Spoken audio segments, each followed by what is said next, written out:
जय हिंद। नमस्कार किसान साथियों, मैं लक्ष्मण आज आपको बीन्स की खेती के बारे में A to Z बताऊंगा। ये देखिए मेरे हाथ में दो भारत के सुपर ब्रांड्स है। एक है ये, अगर आप झाड़ी वाली बीन्स करने जा रहे हैं तो सिजेंटा की सरंगीती, और अगर आप बेल वाली बीन्स करने जा रहे हैं तो ये है मोरालेडा। ये दोनों को मैं क्यों चुना हूँ, क्या क्या पॉइंट इसमें कवर करूँगा, सारी चीज़ों को आप देख लीजिएगा। चलिए आइए शुरुआत करते हैं वीडियो को। ये देखें जो मैं पॉइंट लाया हूँ वीडियो में कि क्या क्या चीज़ें मैं कवर करूँगा, सारी चीज़ों को लिख करके रखा हूँ ताकि एक भी बिंदु छूट ना पाए। आप जो खेती कर रहे हैं उसमें थोड़ा सा बदलाव ही मेरा उद्देश्य है। मैं कोई एक्सपर्ट नहीं हूँ, लेकिन चाहता हूँ कि आपकी जीवन बदले। आप जो कर रहे हैं मेरी रणनीति को थोड़ा सा सुन ले, समय हो तभी वीडियो को देखिएगा। चलिए बढ़ते हैं। सबसे पहले है कि कौन से समय पर बीन्स की खेती करें, बीज वैरायटी कौन सा चुनें, बीज मात्रा कितने लगेंगे, बेसल डोज में क्या दे कम से कम, और पोषण का सही खुराक कैसे दे पौधों को,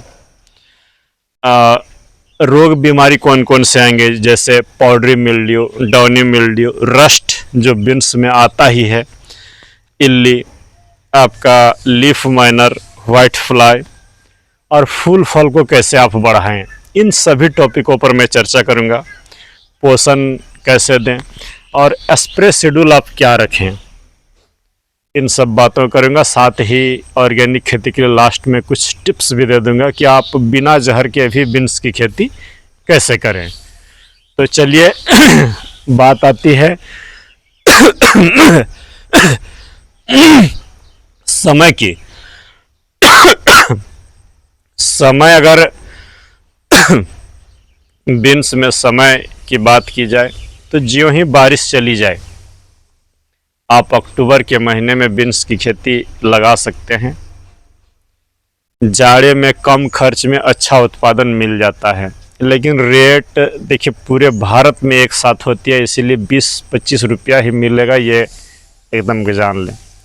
लेकिन थोड़ी सी अगर आप अपनी रणनीतियों को ट्विस्ट कर दे रहे हैं कि नहीं, समय में अगर हम जुलाई महीने में लगा लें बेड मल्चिंग के साथ और थोड़ी सी फंगिसाइड का सतत ध्यान रखें तो उत्पादन सुपर मिलेगा। लेकिन झाड़ वाली नहीं करिएगा। देखिए वैरायटी का चयन इसमें महत्वपूर्ण है। जुलाई अगस्त में झाड़ वाली बीन्स की खेती नहीं हो सकती है। जहां पर जमीन ढलवा हो, पहाड़ी राज्य जैसे छत्तीसगढ़, बिहार के कुछ जगहों पर, झारखंड, पश्चिम बंगाल, जहां जल जमाव की समस्या नहीं है, जिनके खेतों में जल नहीं जमता है, आप ऊंचे बेड बना करके मल्चिंग लगा करके ये मोरालेडा बीन्स लगाइए। आराम से आपका 6 से 8 महीना तक फल देगा और सुपर फल देगा। बस पोषण और फंगिसाइड आपको सतत नियंत्रण मैनेजमेंट अच्छा होना चाहिए। तो बीज वैरायटी अगर हम बात करें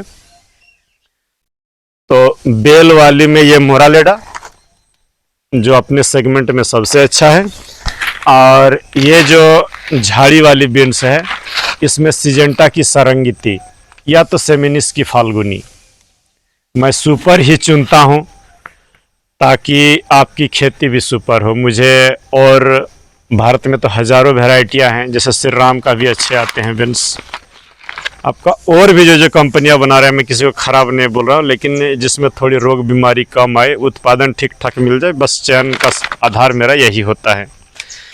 चलिए आगे बढ़ते हैं कि बीज कितने लगेंगे। अगर आप बेल वाली मोरालेडा लगा रहे हैं तो 2.5 किलो बीन्स में 1 एकड़ हो जाएगा, लेकिन अगर झाड़ वाली बीन्स लगा रहे हैं तो आपको 5 किलो तक बीज लग जाएंगे। अब मोरालेडा जो तार बांस पर इस तरह से बंधाई होकर के होती है, आपकी लाइन से लाइन की दूरी 5 फीट रखिएगा और पौधे से पौधा 1.5 फीट, क्योंकि ये लंबे समय चलाना है तो डिस्टेंस देना ज़रूरी है। लेकिन झाड़ वाली बीन्स कर रहे हैं तो आपका जो है लाइन से लाइन की दूरी रहेगी 1.5 फीट, प्लांट टू प्लांट रहेगा आपका 10 इंच। नॉर्मल विधि से करिए, कोई मल्चिंग फल्चिंग करने की ज़रूरत नहीं है, थोड़ा मेहनत करिएगा, अच्छा हो जाएगा। बेसल अगर आप शुरू में दे रहे हैं तो खेती सुपर होगी और अच्छी होगी। तो बेसल में क्या चुने, अगर आपको डीएपी मिल पाता है तो डीएपी, एमओपी, एसएसपी और आपका जो है मैग्नीशियम ज़रूर दीजिएगा। डीएपी आप 50 किलो ले लेंगे, एमओपी 40 किलो ले लेंगे, एसएसपी 50 किलो। और इनको बेड बनाते समय गोबर की खाद के साथ पूरे बेड में दे दीजिए, बेड बना करके आप लगा दीजिए। एक बात ज़रूर ध्यान रखिएगा कि इसमें जो बेसल में आप जो है वो जो दानेदार जहर होती है Regent ultra GR Bayer company का 6 किलो प्रति एकड़ बेड पर बीज के सामने डालिएगा, तो रस चूसक कीड़े नियंत्रण में रहेंगे और जड़ों का विकास अच्छा से होगा। एक बात और बता दूं कि अभी बायर का बायोकोटा आया है। ये जो बायोकोटा आया है बहुत अच्छा चीज़ है, आप उसको भी लगा सकते हैं रीजेंट अल्ट्रा जीआर के बदले में। देखिएगा इसी साल लॉन्च हुआ है बायोकोटा, BIOCOTA, बायोकोटा आप लगाइए। 1 एकड़ में 6 किलो, सुपर होगा। थोड़े से महंगे हैं लेकिन अच्छे होंगे। अब बात करते हैं कि जो मैं बीमारियों को बात किया, powdery mildew, downy mildew, rust, इल्ली, लीफ माइनर, व्हाइट फ्लाई, ये आपकी खेत में ना आए तो ज़्यादा अच्छा है। एक बार अगर आपकी फसल में रोग बीमारी आ गया तो उसे नियंत्रण करने में आपको समय लग जाएगा। तुरंत एक स्प्रे से कोई ऐसा दुनिया का स्प्रे नहीं है जो तुरंत ठीक कर दे, और आप चाहते हैं कि तुरंत ठीक हो जाए, लेकिन उसमें उत्पादन भी घट जाती है अगर बीमारी आ जाए तो ऐसी रणनीति बनाइए कि मतलब बीमारी आए ही ना। जैविक वाले को पीछे बताऊंगा, थोड़ा सा धैर्य हो तो लास्ट में देख लीजिएगा।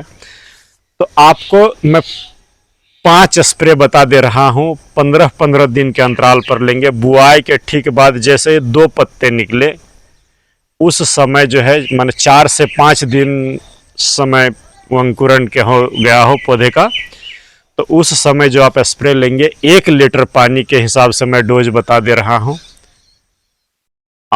तो 1 लीटर पानी में साफ पाउडर 2 ग्राम, इमिडाक्लोरोपिड 1 ml, एक तारा जो है वो है आधा ग्राम दे करके आप स्प्रे मारिएगा। रस चूसक कीड़े और फंगस नहीं आएंगे।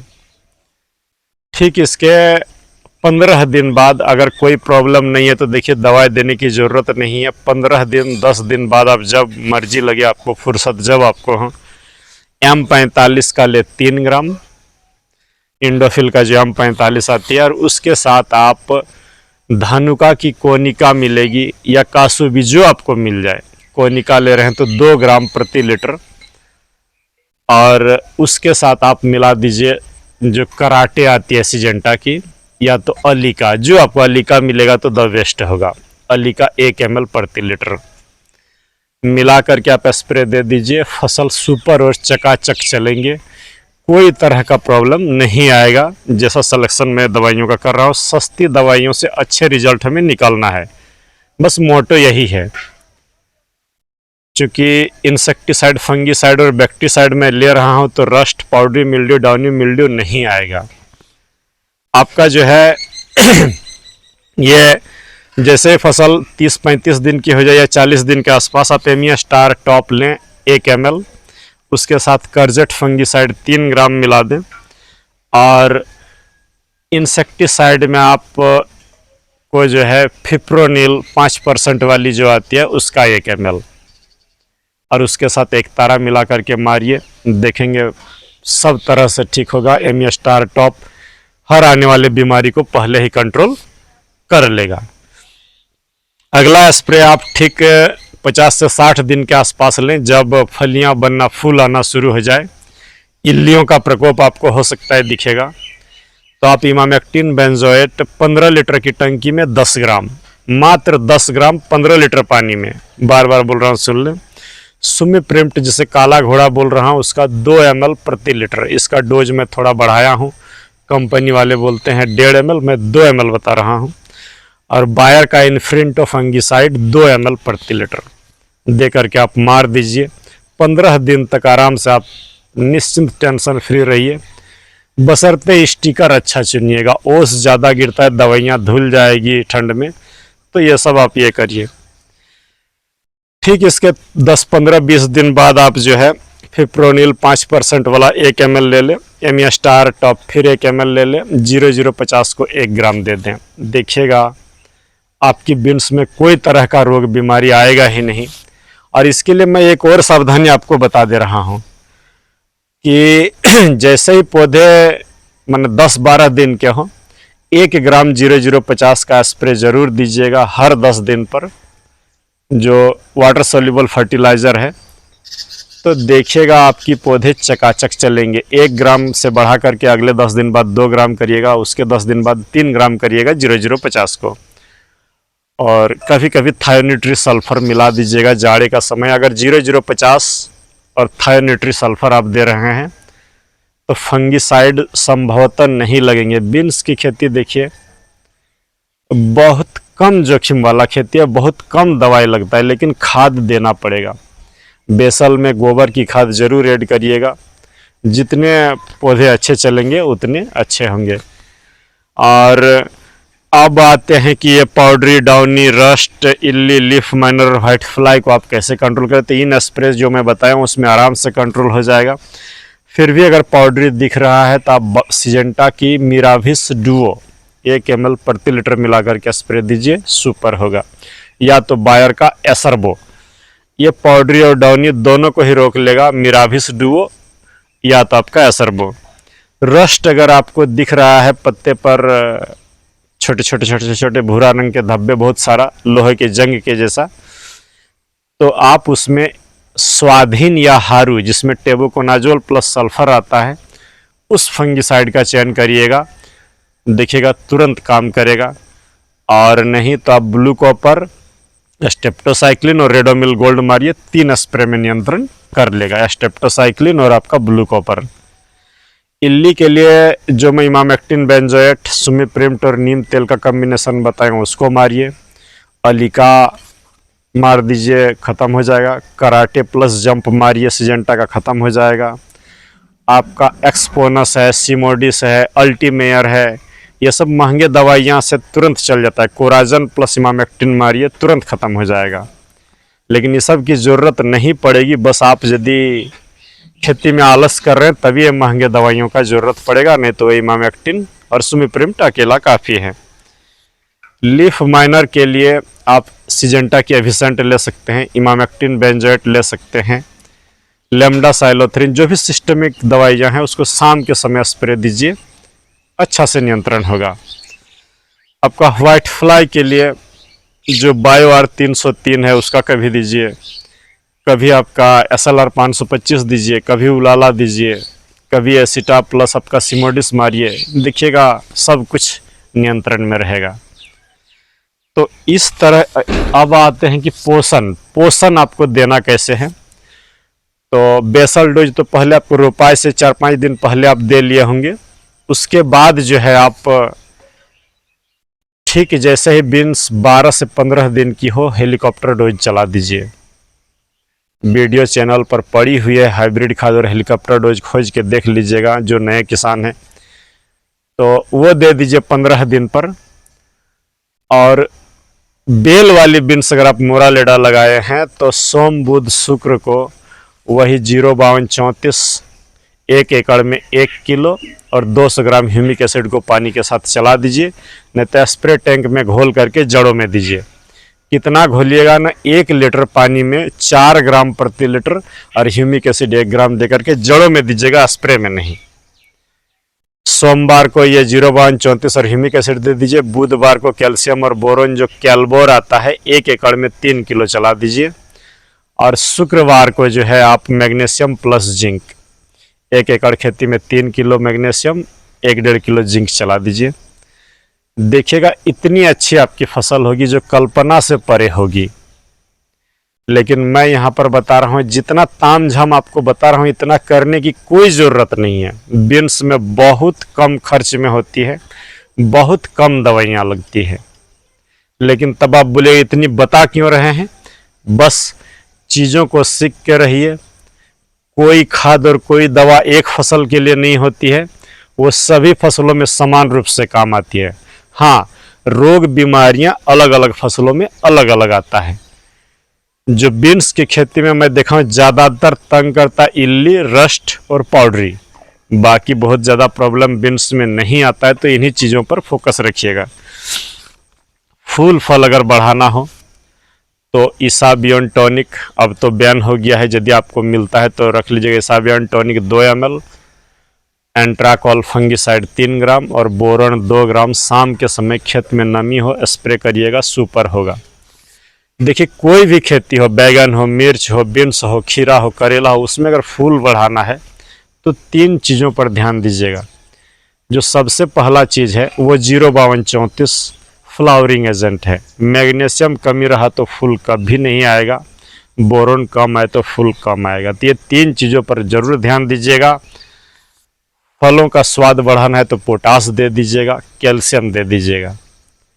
तो ये सब हो गया कि हम फूल बढ़ाने के लिए इसाबियन, एंट्राकॉल और बोरोन का स्प्रे करेंगे, 05234 ह्यूमिक एसिड और बायोविटा का स्प्रे करेंगे। और जो जैविक वाले हैं, दूध, गुड़ और अंडा का स्प्रे दीजिए, बहुत टेस्टी होगा बीन्स और बहुत अच्छा होगा। अगर आपको जैविक खेती करना है, एक पंजाब के किसान भाई ने कमेंट किया था सर कि जैविक खीरा उगाना चाहता हूँ, तो देखिए जैविक एकदम करिए, लेकिन आपके लिए कुछ हथियार होनी चाहिए। बीन्स हो या खीरा हो, करेला हो या लौकी हो, क्या क्या होनी चाहिए? आप जीवामृत सतत रूप से चलाइए, हर 5वें दिन पर जीवामृत बना के खेती में चलाइए, जितना चला सकते हैं, कोई ये नहीं है। दूसरी बात है, पोषण के लिए आपको थोड़ा थोड़ा फसल घुट्टी बीच बीच में देना पड़ेगा, फसल घुट्टी दीजिएगा। आपके पास जो फंगिसाइड होना चाहिए वो ट्राइकोडर्मा विरिडी, सुडोमोनास और आपका बेसिलस सबटिलस, ये 3, और एक है बेसिलस थ्यूजेरिनम, ये इंसेक्टिसाइड के लिए है, आपका बीटी फंगस। तो ये सब चीज़ों को रखिएगा तो कोई भी खेती आप आराम से जैविक रूप से कर सकते हैं। एलोवेरा को रखना ही होगा, छाछ रखना ही होगा। तो ये सब चीज़ों को आप अदल बदल करके जब मन करे दीजिए। इल्ली दिखे तो बीटी फंगस मारिए, बुबेरिया बेसियाना को मारिए, देखिएगा आपको जहर छूने की ज़रूरत नहीं है। अगर इल्ली आपके कोई भी फसल में दिख जाए तो डेल्फिन WG 1 ग्राम प्रति लीटर हिसाब से मिला करके स्प्रे कर दीजिए। बायो फंगिसाइड है, इल्लियों को समूल विनाश कर देता है ये। फंगस के लिए देखिए ट्राइकोडर्मा लिक्विड वाला लीजिएगा, जो आपको पाउडर वाला लेते हैं वो ठीक नहीं है। तो इस तरह से अगर आप मिला जुला करके दे रहे हैं, कभी कभार जो है स्प्रे में आप और भी जो घर से बनाया हुआ खट्टा रसायन, मीठा जैव रसायन, 10 परनी अर्क, ये सब दे रहे तो केमिकल छूने की ज़रूरत नहीं है। आशा करते हैं वीडियो बहुत लंबी हो गई है, किसी दूसरे वीडियो पर मिलते हैं। जय हिंद, नमस्कार।